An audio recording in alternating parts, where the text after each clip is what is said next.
notre mort. Amen. Je vous salue Marie, pleine de grâce, le Seigneur est avec vous. Vous êtes bénie entre toutes les femmes, et Jésus, le fruit de vos entrailles, est béni. Sainte Marie, Mère de Dieu, priez pour nous pauvres pécheurs, maintenant et à l'heure de notre mort. Amen. Je vous salue Marie, pleine de grâce, le Seigneur est avec vous.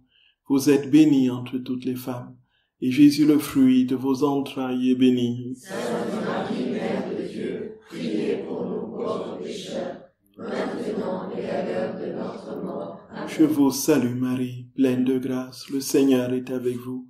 Vous êtes bénie entre toutes les femmes, et Jésus, le fruit de vos entrailles, est béni. Sainte Marie, Mère de Dieu, priez pour nous pauvres pécheurs, maintenant et à l'heure de notre mort. Amen. Je vous salue Marie, pleine de grâce, le Seigneur est avec vous. Vous êtes bénie entre toutes les femmes, et Jésus, le fruit de vos entrailles, est béni. Sainte Marie, Mère de Dieu, priez pour nous pauvres pécheurs, maintenant et à l'heure de notre mort. Amen. Gloire soit au Père, et au Fils, et au Saint-Esprit. Comme il était au commencement, maintenant et toujours, et dans les siècles des siècles. Amen. Ô mon Jésus, pardonnez-nous nos péchés, préservez-nous du feu de l'enfer, et conduisez au ciel toutes les âmes, surtout celles qui ont le plus besoin de votre sainte miséricorde. Ô Marie conçue sans péché, Priez pour nous qui avons recours à vous. ô Marie conçue sans péché, Priez pour nous qui avons recours à vous. ô Marie conçue sans péché, Priez pour nous qui avons recours à vous. que par la miséricorde de Dieu, les âmes des fidèles trépassés reposent en paix. Amen. Au nom du Père, et du Fils, et du Saint-Esprit. Amen. Chers frères et sœurs bien-aimés dans le Seigneur, nous voulons encore de tout notre cœur dire merci à Jésus pour la grâce qu'il nous donne de comprendre qui est sa mère et de pouvoir l'aimer. Le Seigneur nous a tout donné, frères et sœurs d'amour, tout donné, tout donné. Personne ne pourra prétexter qu'il n'a rien reçu de lui. Nous sommes enserrés de part en part par son amour. Cet amour qui a pris forme dans la création, qui s'est révélé dans la rédemption et qui s'achève aujourd'hui dans la sanctification où nous serons en tout semblables au Seigneur, selon son projet. Il nous dit tout simplement, je t'ai tout donné, je n'ai rien retenu pour moi. Et je me suis donné à toi de manière à ce que tu puisses même, au-delà de tout ce que tu peux imaginer, me prendre comme nourriture. Et frères et sœurs d'amour, nous imaginons le Dieu infiniment saint, le Dieu tout-puissant qui a créé les univers visibles et invisibles, qui va venir dans le grand sacrement de l'autel, se loger dans le creux de nos dents. Frères et sœurs d'amour, c'est au-delà de ce que nous pouvons imaginer. Et puis plus encore, il va nous dire, je te donne tout. Qu'est-ce que je peux encore faire pour te montrer que je t'aime? Qu'est-ce que je peux encore te faire pour te démontrer mon amour infini pour toi? Alors je te donne ma mère, je te donne ma maman. Et comme nous allons l'entendre dans les temps qui viennent, frères et sœurs d'amour, notre très saint Seigneur donne la recommandation à sa maman de s'occuper de nous, comme elle s'est occupée de lui, de manière parfaite. Et nous sommes, frères et sœurs d'amour, plus que jamais, comme le dit saint Paul, héritiers de Dieu et co-héritiers avec notre Seigneur Jésus-Christ. Et la seule chose qui nous reste à faire, c'est de fondre dans le cœur de maman et de nous poser dans ce cœur, frères et sœurs, de nous graver dans ce cœur et laisser ce cœur nous emmitoufler de ses tendresses et nous donner la claire vision du cœur de son Fils. Et naturellement, cette vision du cœur de son Fils nous y introduira et nous serons dans le cœur de Marie, le cœur de Jésus, intimement unis. Et nous serons en ce moment capables de réconcilier le ciel et la terre. Frères et sœurs bien-aimés, aimons notre très sainte mère, aimons maman, tirons la robe de maman, tirons la robe de maman. Nous ne pouvons pas vivre sur cette terre en végétant, en tournant en rond, alors que le Seigneur nous a promis une vie victorieuse. Nous a promis d'être dans la stabilité de l'amour et de la paix. Le Seigneur nous a promis d'être dans la stabilité de la joie et de la sainteté. Et nous vivotons, nous tournons en rond, nous, voyez, et il nous prépare les océans de vie divine et nous nous abreuvons au torrent infect de nos passions. Seigneur nous dit, j'ai tout donné, j'ai tout donné. Je ne peux rien te donner d'autre. Et quand ma maman est née, la divine volonté est née sur la terre. C'est ce que nous avons vu lorsque nous examinions la nativité de notre très sainte mère. Notre très sainte mère est née avec la divine volonté. Elle est née sur la terre avec toutes les prérogatives de Dieu. Et Jésus dit qu'il n'a pas donné sa divine volonté simplement pour qu'elle soit immaculée conception. Sinon, ça aurait été très peu de choses, ça aurait été insignifiant. Si il a déployé toute sa sainteté, toute sa vie dans une créature simplement pour qu'elle n'ait pas de péché, ce serait comme, n'est-ce pas, s'acharner, prenons au sens inverse de la destruction, s'acharner sur un moustique avec des chars d'assaut. Voyez, on lève toute une armée et des chars d'assaut et des avions bombardiers, tout ça, et pour poursuivre un moustique. Voyez, frères et bien-aimés. Ou encore, pour revenir au sens propre et puis du terme, frères et bien-aimés, pour remplir un vase, pour remplir un gobelet, on va dégommer l'océan Atlantique, l'océan Indien et l'océan, voyez, Pacifique et tout ça, et toutes les rivières et les mers de la terre, pour remplir un gobelet. On va dire, vous êtes ridicule. Le Seigneur déploie sa vie divine et sa sainteté absolue dans une créature. Ce n'est pas pour la petite Marie, qui ressent même d'une manière forte son néant, dont on va parler tout à l'heure. C'est pour les créatures tout entières, frères et sœurs d'amour, pour les générations d'âmes qui passeront sur la terre, du premier jusqu'au dernier homme. Le Seigneur a déployé tout cela en Marie pour que nous en soyons héritiers. Le Seigneur le dit très clairement, frères et sœurs bien-aimés, que la naissance de notre très sainte mère a signé la naissance de sa vie divine dans la créature, et donc a permis la rédemption et est en train de se déployer dans cette œuvre de sanctification que nous vivons. Et Jésus dit au tome 26, 8 septembre 1929, « Tu dois savoir que cette naissance contenait en elle-même la renaissance de la famille humaine tout entière. » Il parle de la naissance de notre très sainte mère. Et toute la création s'est sentie renaître dans la naissance de la Reine du ciel. Toute la création s'est sentie renaître dans la naissance de la Reine du ciel. Toutes choses exultaient dans la joie d'avoir leur reine. Toutes se sentaient jusqu'alors comme un peuple sans reine, et dans leur mutisme, elles attendaient cet heureux jour pour briser leur silence et dire « Gloire, amour, honneur à celle qui vient parmi nous en reine. Nous ne serons plus sans défense, sans quelqu'un qui règne sur nous, sans fête, car elle s'est levée, celle qui forme notre gloire éternelle. » Gloria, cette céleste petite enfant, en gardant intact en son âme notre divine volonté, sans jamais faire la sienne, a retrouvé tous les droits de l'Adam innocent devant son Créateur et la souveraineté sur toute la création. Par conséquent, tout se sentait renaître en elle, et nous vîmes en cette Sainte Vierge, en son petit cœur, tous les germes des générations humaines. Ainsi, par elle, l'humanité acquit de nouveau les droits perdus, et c'est pourquoi sa naissance fut la plus belle et la plus glorieuse. Dès sa naissance, elle contenait en son petit cœur maternel, comme sous ses deux ailes, toutes les générations. Gloria, comme des enfants nés à nouveau en son cœur virginal, pour les réchauffer, les abriter, les élever et les nourrir du sang de son cœur maternel. C'est pourquoi cette tendre et céleste maman aime tant les créatures, parce que toutes ont pu renaître en elle, et elle ressent en son cœur la vie de ses enfants. Est-il une chose que notre divine volonté ne puisse faire là où elle règne, où elle a sa vie? Ainsi, sous son bleu manteau, tous ressentent l'aile maternelle de leur céleste mère et trouvent dans son cœur maternel la petite place où se mettre à l'abri. Gloria! Frères et sœurs d'amour, y a-t-il plus grand cadeau que le Seigneur puisse nous faire après nous avoir donné l'Eucharistie, son corps, son sang, son âme et sa divinité dans le Saint-Sacrement de l'autel, sa glorieuse et auguste mère, où nous sommes appelés, frères et sœurs bien-aimés, à, comment dire, elle dit qu'elle sent chacun de nous dans son cœur maternel, parce que nous sommes renés en elle. Et donc, la naissance de notre très sainte mère a suscité la renaissance de toutes les créatures en elle.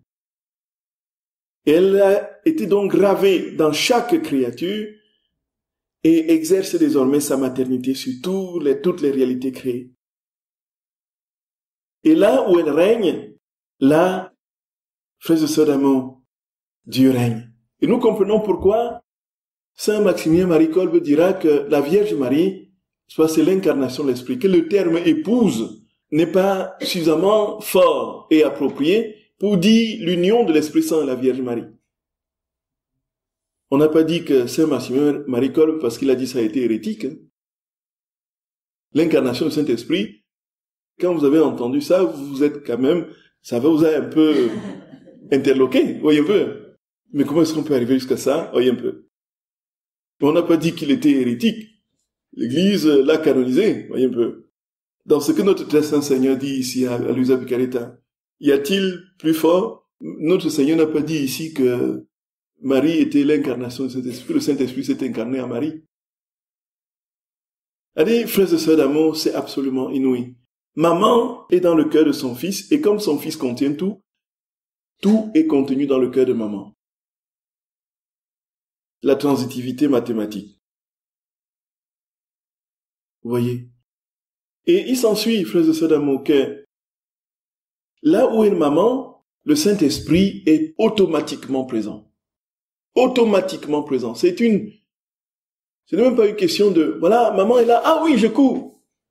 Et on dit, oui, le Saint-Esprit met le gyrophare, pom, pom, pom, pom, pom, pom, laissez-moi passer, je vois maman là-bas, pom, fam, j'entends toi. Non, non. Maman est toujours avec le Saint-Esprit et dans le Saint-Esprit. C'est ça, en fait. Là où vous trouvez maman, vous trouvez l'Esprit Saint. Là où vous cherchez l'Esprit Saint, vous trouvez maman. Donc, ce qui veut dire qu'il y a une distorsion théologique absolument intenable dans l'attitude de ceux qui n'ont aucune vénération pour la Mère de Dieu. C'est que, puisque la Mère de Dieu est fécondée et l'épouse du Saint-Esprit, et si on va dans les termes de Saint Maximilien Marie Kolbe, et là, l'incarnation de l'Esprit, c'est-à-dire que l'Esprit Saint a pris forme en elle, dans ce sens. Cela ne veut pas dire que Marie est Dieu et déesse, que Marie est le Saint-Esprit. Marie n'est pas égale Saint-Esprit. Mais c'est que l'incarnation, ça veut dire que l'Esprit Saint a pris forme en Marie. Et c'est pourquoi elle a pu concevoir le Fils de Dieu, notre Seigneur. Et alors, il n'est pas compréhensible que Marie soit perçue sans cette réalité, sans cette vérité. Comment est-ce que le Fils de Dieu est né en Marie? On va poser la question à toute cette secte-là qui travaille à dénigrer Marie, a dit qu'elle n'était qu'une... et à casser, qui n'est qu'une enveloppe, et qui s'amuse à casser ses statues devant les écrans de télévision et tout ça dans leur réunion. Voyez un peu. En disant que l'Église catholique est idolâtre. Parce que, voyez, qui nous explique comment est-ce que Jésus s'est formé dans le sein de Marie. Et qu'une créature qui a été visitée par la troisième personne de la Trinité ait subitement été rejetée et dont on doit briser, l'appeler la diablesse, ainsi de suite. C'est tout simplement incompréhensible. Et ici, frères et sœurs bien-aimés, il y a urgence de poser Marie au cœur de notre vie spirituelle. Urgence de poser Marie au cœur de notre cheminement vers le ciel. De poser Marie au cœur de notre ascension vers la gloire de la vie divine. Gloria, où nous serons, frères et sœurs bien-aimés, les enfants et les fils et les filles de Marie, dans le conseil de la Trinité, là où, en adoration continuelle et perpétuelle, elle a supplie cette Trinité de faire venir à elle toutes les âmes de tous les temps, puisqu'elle est désormais garante, elle a été posée comme garante de leur salut, et devant redonner à Dieu l'amour parfait que les créatures ne lui donnent pas. Frères bien-aimés, nous avons parlé de la nativité. On aurait pu dire encore beaucoup de choses sur la nativité de la Vierge Marie. Vous avez beaucoup de textes qui en parlent dans le livre du ciel. On va essayer de progresser. Si, entre-temps, on n'a pas fini, et ça m'étonnerait, on pourrait revenir là-dessus. On va progresser. Alors, après la nativité, qu'est-ce qui se passe? C'est l'annonciation. Donc, nous avons vu, lorsqu'on parcourait les textes bibliques, comment notre très sainte mère reçoit l'annonce de l'ange avec toute la description de ce que sera ce petit enfant Jésus. Et Marie, qui va mobiliser toutes les instances de sa personne pour poser le fiat définitif, sera dans un accord parfait avec la volonté du Seigneur, quand il dit son fiat. Lorsque l'ange vient la voir, Marie éprouve une sensation de tremblement. Marie éprouve une sensation c'est-à-dire que son néant se pose devant elle de manière parfaitement, voyez. De sorte que l'ange est obligé de dire, n'aie pas crainte, n'aie aucune crainte, Marie, n'aie aucune crainte, voyez. Parce que la vision de l'infinité de la puissance de Dieu devant cette créature limitée va susciter en elle une crainte, frères et sœurs d'amour, et elle va éprouver son néant. Et nous avons vu comment elle va manifester, dans des termes particulièrement radicaux, comment elle va exprimer ses néants à Élisabeth lorsqu'elle lui rend visite. Il s'est penché sur son humble servante, on a dit, dans la traduction qui est la nôtre et que l'on prie, il s'est penché sur son humble servante, là où à l'original, oti epe blesen epiten tapenosin tes doules autu. Là où il est dit, parce que il a posé son regard, tapenosin, sur l'humiliation, tes doules autu, de son esclave. Sur l'humiliation de son esclave. C'est radical. Donc, humble servante, nous voyons bien que c'est très... On essaye de diminuer un peu la portée de la radicalité de cette conscience de son néant. Voyez. Et il s'est penché sur l'humiliation de son esclave. C'est pas sur l'humilité. L'humilité, ah oui, je suis humble, hein, je suis moi humble. Il s'est penché sur mon humilité. Comme je suis, il a vu comment je suis humble, je suis une créature, voyez, humble, voyez. Il est venu se pencher sur sa servante qui, voyez, comme je suis tellement, voyez, je suis tellement, voyez. Voyez, on a un peu rendu les choses soft dans la traduction, et un peu. Oui. Je ne comprends pas humiliation. De son esclave. Oui. Humiliation. Voilà, on va en parler, tout à fait. Donc, l'humiliation, c'est-à-dire que elle ne se sent pas digne. Elle se sent pas digne. C'est-à-dire qu'il y a on va en parler. Ça se manifeste même très très fortement chez les saints et chez les mystiques. On va en parler. Donc, frères et sœurs bien-aimés, l'humiliation de son esclave. Voici que la question du néant de la Vierge Marie ici, frères et sœurs bien-aimés, demande à être très concrètement examinée. Nous avons un passage dans le livre du ciel, au tome 19, au 15 juin 1926, où Jésus explique comment la Vierge a ressenti son néant. Il dit, ma fille, donc me trouvant dans la même situation, je me sentais pleine de défauts et entièrement mauvaise. Donc c'est alors que mon Jésus béni vint et je lui dis, Jésus, ma vie, prends pitié de moi, considère tous mes défauts et tout le mal qu'il y a en moi. Et lui, toute bonté et tendresse me dit, ma fille, ne crains pas. Je suis ici. Je veille sur toi et sur ton âme pour que pas même le plus petit péché ne puisse y entrer. Et là où toi et les autres voient tes défauts et le mal, je ne vois que ton rien. Je ne vois que ton rien. En fait, je ne vois que ton néant. On va en parler. Qui ressent le poids de mon tout. Je ne vois que ton néant, ton rien qui ressent le poids de mon tout.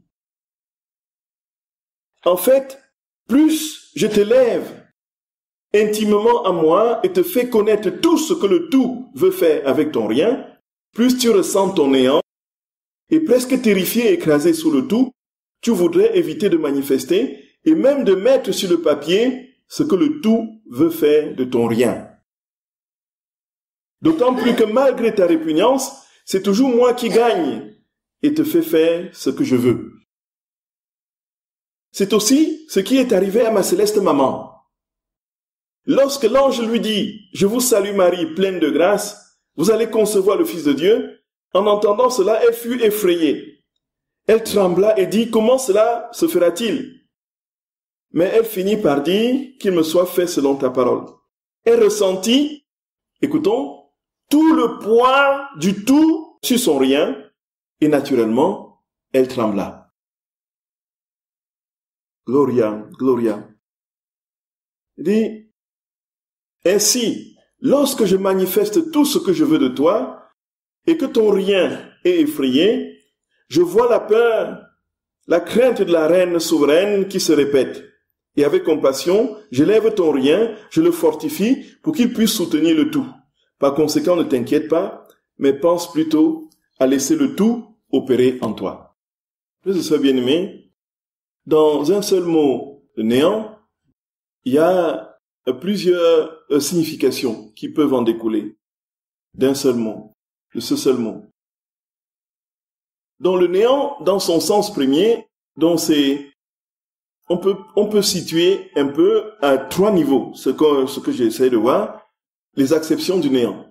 Il y a le néant ontologique, il y a le néant psychologique avec, il y a le néant, cette fois-ci, le néant dont il est question ici dans la divine volonté, qui est le néant, comme pour dire, le néant en lien avec le tout.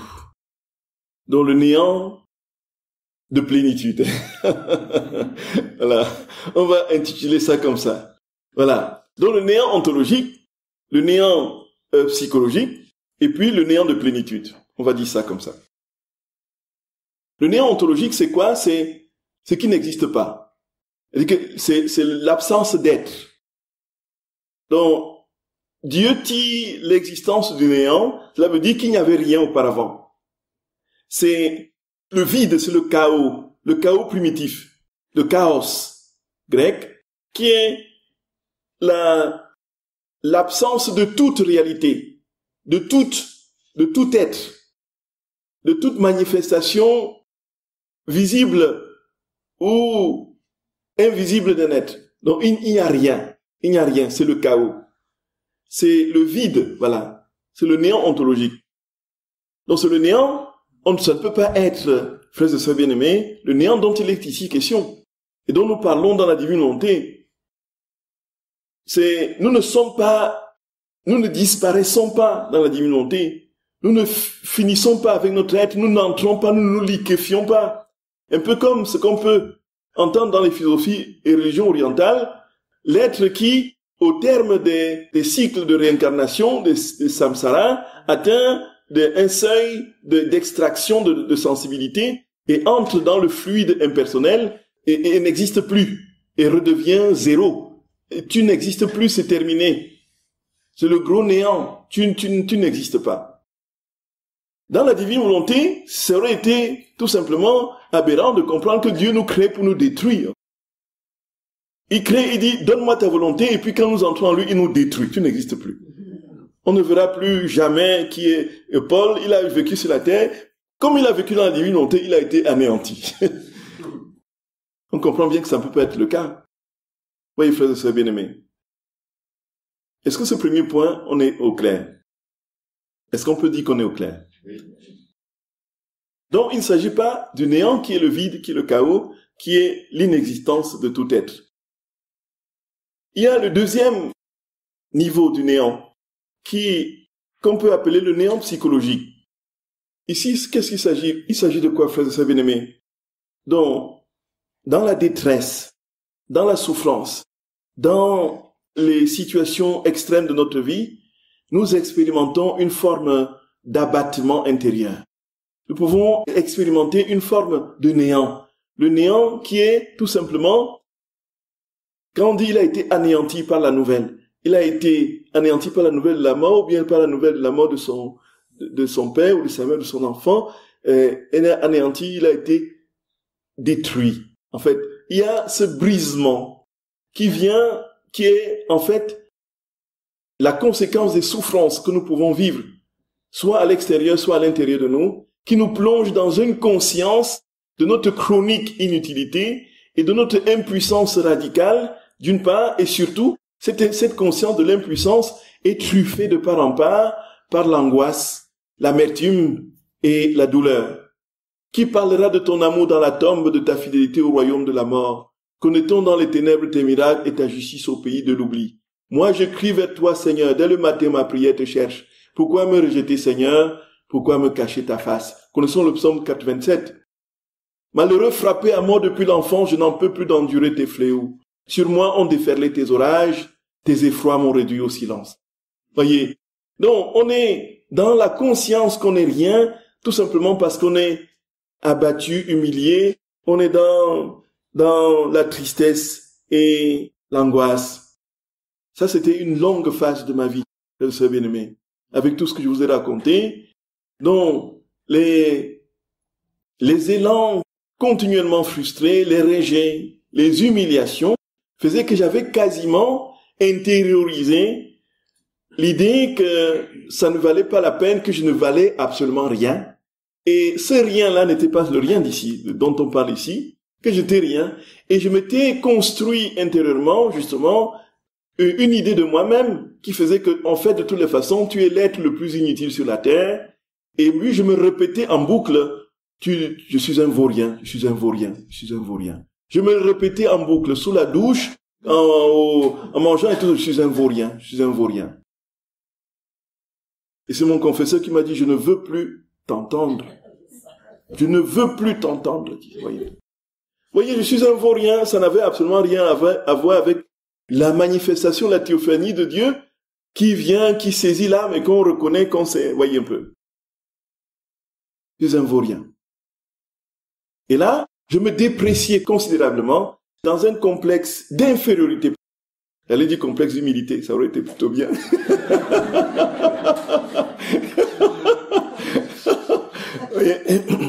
Dans un complexe d'infériorité absolument destructeur qui faisait que, voilà, si on prend les 12 degrés d'humilité de Saint Benoît, dans sa règle, il y a un niveau où on demande, où il dit que le moine doit marcher et baisser la tête en disant je ne suis que le rebut de l'humanité et tout comme ça. C'est-à-dire pour intérioriser la conscience qui n'est rien devant Dieu.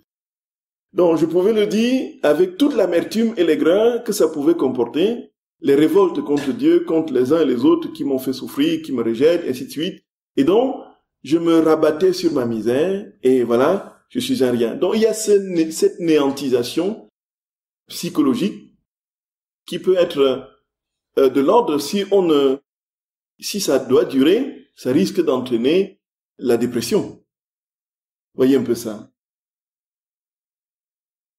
Et puis, on comprend bien qu'il ne s'agit pas de ça ici, dans le cas de Marie. Et puis, il y a ce qu'on peut appeler le néant de plénitude. C'est quoi? C'est que l'être est en contact avec le divin.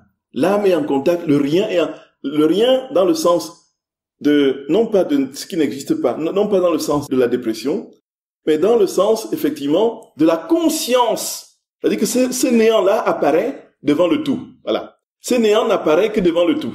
Parce que quand on se regarde, on se croit quelque chose, quoi, voyez? Mais quand on regarde le tout, on se voit rien. Voilà, en fait. Donc, gloire à toi, Jésus d'amour. Béni sois-tu, Seigneur, notre roi. Béni sois-tu, Seigneur, notre roi. Quand notre Seigneur apparaît devant notre très sainte mère, l'ange apparaît devant notre très sainte mère, et qu'elle tremble, et qu'elle est dans le coup de son néant, elle réalise la disproportion entre l'immensité de la grandeur, de la puissance de la sainteté, qui vient à la rencontre de sa petitesse. Et là, elle mesure plus que jamais son rien, et frères et sœurs d'amour, et elle, un peu. Nous imaginons un crapaud qui, au milieu de ses compères, il fait croc, croc, croc, il gonfle son truc, croc, croc, croc, croc, croc, voyez? Et puis il dit, je suis le plus gros, le plus fort, et puis les petites grenouilles sont là, et puis il est là, et voilà, subitement, un éléphant apparaît devant le crapaud. Le crapaud qui regarde. Vous imaginez la réaction du crapaud? Oui. son truc qui gonflait là, c'est...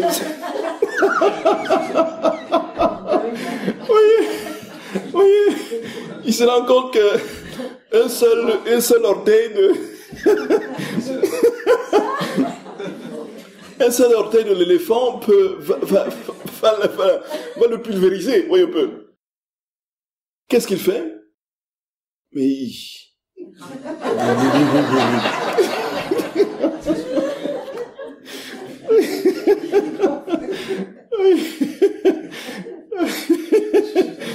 voyez, c'est ça. Et alors, qu'est-ce qu'il fait? Qu'est-ce qui se passe là? Et on comprend le verset. Là, il s'est penché sur l'humiliation de son esclave. Voyez un peu. Qu'est-ce qui se passe? Une réaction, c'est qu'on est profondément humilié. La créature ne peut rien avoir la seule conscience qu'elle a, c'est d'être humiliée. Devant l'immensité, la pureté, la sainteté, cette grandeur, cette majesté, dont la plonge dans sa condition absolument, comment dire. Et puis, la seule chose qu'elle a à faire, c'est de laisser toute la place autour. Je ne suis rien, tu es tout. Père, je vous aime. Et donc, c'est-à-dire que l'étape immédiate, l'étape suivante, c'est tout simplement d'être aspiré dans le tout. D'être attiré et aspiré dans le tout. Parce qu'on a reconnu, voyez, Père bien-aimé, c'est absolument inouï. Et tous ceux, frères et sœurs d'amour, ça c'est le critère, ce néanci, c'est vraiment un des critères de discernement si on est en Dieu ou pas. Plus je grandis dans l'amour du Seigneur, comment je me sens à l'intérieur de moi? Est-ce que je suis toujours plus petit, plus humble? Est-ce que je me rends compte que je n'ai pas encore commencé? Saint François, frères et sœurs d'amour, à la fin de sa vie, savons comment il a vécu après 7 ans de prière au mont Alverne, où il demande au Seigneur, dans une prière fervente, que Jésus lui donne tout l'amour qu'il avait pour toutes les créatures au moment où il était cloué sur la croix, et avec cet amour, toute la souffrance qu'il apportait. Toute la souffrance qu'il portait cet amour. Et alors, c'est alors qu'il a donc cette vision de cet ange ailé qui vient le voir, qui s'imprègne en lui. Il a les stigmates de la passion de notre Seigneur. Et il s'est senti tellement humilié, tellement... Il n'avait qu'une seule hâte, qu'un seul désir, aller se cacher. Et quand ses frères le font descendre de la montagne, et puis il descend pour aller la portion culte, et tout ça, apparemment, très rapidement, la nouvelle se répand que François a les stigmates, ça se crie de partout, et puis les gens viennent, ils se mettent sur son passage. Il était déjà pratiquement aveugle, il ne voyait les frères, oh Jésus d'amour, sois béni Seigneur notre roi. Il avait ce sentiment d'humiliation tellement profonde, il passait, et on dit son ombre guérissait les malades, frères et sœurs bien-aimés. Il ne voyait même pas qui guérissait, vous voyez, il passait, et puis son ombre guérissait les malades. Il va, et pour finir sa vie, il demande à son frère, il demande de le coucher nu sur le sol nu. Lorsqu'il va mourir, n'est-ce pas, là, près de cette chapelle où on le Gloria, Gloria. Et puis, vers la fin, il dit, le frère à qui il parlait le plus, encore j'ai oublié, celui à qui il parle la joie parfaite. Frère Léon, tout à fait, merci beaucoup, Père Timothée. Frère Léon, nous n'avons pas encore commencé à servir Dieu. Nous n'avons pas encore commencé à servir Dieu. Alors que son ombre guérit déjà les malades. Alors que il est complètement, il dit, nous n'avons pas encore commencé à servir Dieu. Parce qu'il voit le décalage. Oh, Gloria, frères et sœurs d'amour, frères et sœurs bien-aimés, Plus le Seigneur prendra place en nous, plus la conscience de notre néant se fera ressentir. Et cette conscience de notre néant ne sera pas destructrice. Ce ne sera pas une conscience destructrice de notre rien. Au contraire, elle nous élèvera dans la plénitude. Il dit, nous n'avons pas encore commencé à servir Dieu. Et bien malin celui qui va dire, moi, de toutes les façons, moi je connais la divine volonté depuis longtemps, moi j'ai lu les 36 volumes, j'ai lu toute la Bible, j'ai lu le catéchisme de l'église catholique, et puis moi j'ai lu tellement de livres dans ma vie, j'ai lu le livre des saints, moi je connais, ah oui, ça je connais, oui, je connais ça, oui, ah là là. On a là le critère imparable, que vous n'avez pas encore, non pas que vous n'avez pas encore commencé, vous n'avez même pas encore entendu parler de ce dont vous prétendez être déjà là, au sommet. Vous n'avez pas encore entendu parler, voyez. Ceux qui commencent ont entendu parler. Ça veut dire que vous êtes loin. Vous êtes dans l'obscurité. Vous êtes dans l'obscurité formée par le bunker de votre orgueil. Le néant de Marie, et on voit aussi ça chez Padre Pio. Padre Pio, frère de sœur bien-aimé, qui, une fois qu'il a reçu, il avait deux moments de stigmatisation. Un premier, c'était chez lui à Pietrelcina, quand il était pendant plus de 10 ans, pour raison de santé, pour se faire une santé et autres. Et il a été ordonné prêtre, il est resté là-bas plus de 10 ans, au point où à un moment donné, on se posait la question si on ne devait pas l'exclure de l'ordre. Ses confesseurs, le provincial, le père Benedetto, il y avait des courriers incessants, quand est-ce que tu reviens, ainsi de suite. Le Seigneur l'avait pendant 10 ans préparé, le Seigneur bien-aimé, au ministère qui devait vivre ensuite. Donc dans son village de Pietrelcina, déjà prêtre, il est resté, il était dans la douleur lorsque les décisions arrivaient même pratiquement déjà au bout pour lui enlever l'habit. Il suppliait, est-ce que, je peux quand même garder l'habit, même. Il ne voyait pas, il avait toutes les tentatives possibles pour retourner au couvent, ça ne marchait pas. Et c'est pendant ces années qu'il était constamment dans la chapelle du village, de son village, en prière, célébrant des messes qui duraient 7 heures de temps. Il commençait la messe le matin, et puis les paysans qui assistaient à la messe étaient tellement impatients, au bout d'une heure, certains qui voulaient persévérer arrivaient à 2 heures, et puis 2 heures, ils disaient, mais on va pas rester là, on va pas. Certains revenaient le soir, Padre Pio était encore à sa messe. Et puis, en 1910, il y a eu une première stigmatisation, n'est-ce pas, dans son village. Et en 1918, la deuxième stigmatisation, celle-là qui était visible, c'était dans la chapelle de San Giovanni Rotondo, là où il était. Donc, alors frères et sœurs bien-aimés, ce qui se passe, c'est quoi? Et que quand il a eu la deuxième stigmatisation, aujourd'hui il est établi très clairement que le livre qu'il tenait en main, frères et sœurs bien-aimés, ça ce n'est pas une manière de dire les choses ou bien de dire que voilà, les saints parce que chaque fois, quand il y a quelque chose qui sort, on dit Padre Pio, même Padre Pio a confirmé, même Padre Pio a dit que c'était, même Padre Pio. Parce que quand on met le sceau de Padre Pio, ça sert de l'imprimatur, ça sert de nil obstat et d'imprimatur, vous voyez, Padre Pio et tout ça. Federico Albrecht, ça c'est les sources, c'est archivé, et les documents sont là, clairs. Federico Albrecht, qui était le premier à avoir ouvert, avec le conseil, le Padre Pio lui a dit d'ouvrir le premier cénacle, la divine volonté, à San Giovanni Rotondo. Et c'est lui qui a incité. Il a dit que le 3e millénaire sera le siècle de Luisa. Luisa, il a dit ça. On a les archives qui le rapportent. Il y avait à côté, près de Luisa, celle qui lui faisait son linge, la tante Rosaria. Tante Rosaria, c'est le nom que son neveu lui donne, qui était prêtre, Bernardino Bucci, qui a écrit ce livre-là, racontant tous les fioriti, les détails de la vie de Luisa au quotidien, et disant un peu tout ce qu'il a lui-même reçu de sa tante comme information. Sa tante qui était la plus proche de Luisa Picaretta, qui lui faisait son ménage, qui la redressait sur le lit avant de partir, le soir, ainsi de suite. C'est-à-dire, c'était sa fidèle, l'intendante, si on pourrait dire. Et tout ceci est là écrit. On ne peut pas le nier.